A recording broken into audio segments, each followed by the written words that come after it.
বন্ধুরা, এই বৃষ্টির দিনে সন্ধ্যেবেলায় মুখরোচক কোনো স্ন্যাক্স খেতে চাইলে ঝটপট এই রেসিপিটা বানিয়ে নিতে পারেন। চা বসিয়ে সামান্য ঘরে থাকা কয়েকটি উপকরণে ঝটপট বানিয়ে নিতে পারেন এই সুন্দর মুখরোচক স্ন্যাক্সটি। গরম গরম প্লেটে দেওয়া মাত্রই নিমেষেই শেষ হয়ে যাবে। তো তার জন্য আমি নিয়ে নিয়েছি দুটো মিডিয়াম সাইজের কাঁচা আলু দুটোকে ভালোভাবে ধুয়ে পরিষ্কার করে খোসা ছাড়িয়ে আমি ছোট গ্রেটারের সাহায্যে সুন্দর করে ছোট ছোট করে গ্রেট করে নিয়েছি।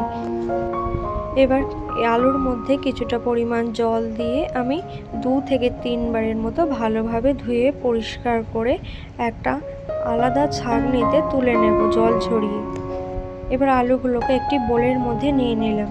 বন্ধুরা, আপনারা দেখতেই পাচ্ছেন কতটা সুন্দর মিহি করে আলুগুলোকে কুচিয়ে নিয়েছি।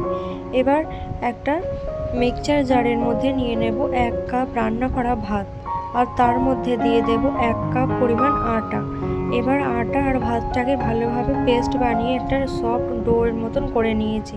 এবার আলুর মধ্যে এগুলো আমি দিয়ে দিলাম।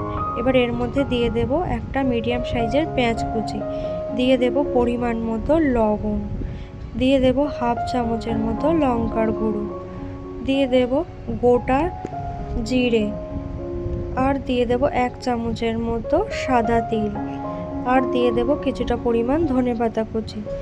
এবার বন্ধুরা, সমস্ত উপকরণগুলো একসাথে ভালোভাবে মেখে আমি একটা ডোয়ের মতো করে নেব। বন্ধুরা, এটাতে কোনো জলের প্রয়োজন হবে না। আলু থেকে যে এক্সট্রা জল ছেড়ে দেবে তাতেই কিন্তু ডোটা সফটভাবে নরমভাবে মাখা হয়ে যাবে। দেখুন বন্ধুরা, কতটা সফট নরমভাবে আমি ডোটাকে মেখে নিয়েছি। এবার হাতটা পরিষ্কার করে ধুয়ে হাতে কিছুটা পরিমাণ তেল আমি লাগিয়ে নিয়েছি, তাহলে হাতের মধ্যে লেগে যাবে না।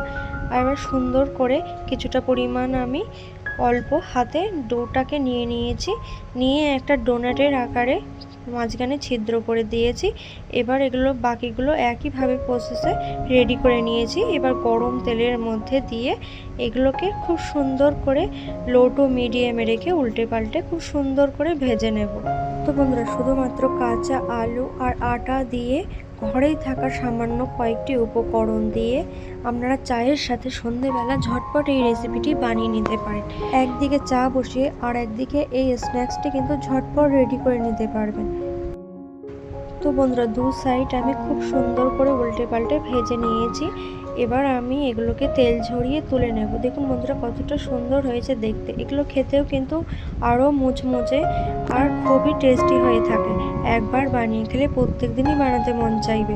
আর এটা চায়ের সাথে খুবই কিন্তু মুচমুচে একটি পারফেক্ট একটি রেসিপি। তো বন্ধুরা, আপনাদের যদি রেসিপিটি ভালো লেগে থাকে তাহলে অবশ্যই লাইক শেয়ার করতে ভুলবেন না, আর আমার চ্যানেলটিকে অবশ্যই সাবস্ক্রাইব করে রাখার অনুরোধ রইল। ধন্যবাদ বন্ধুরা।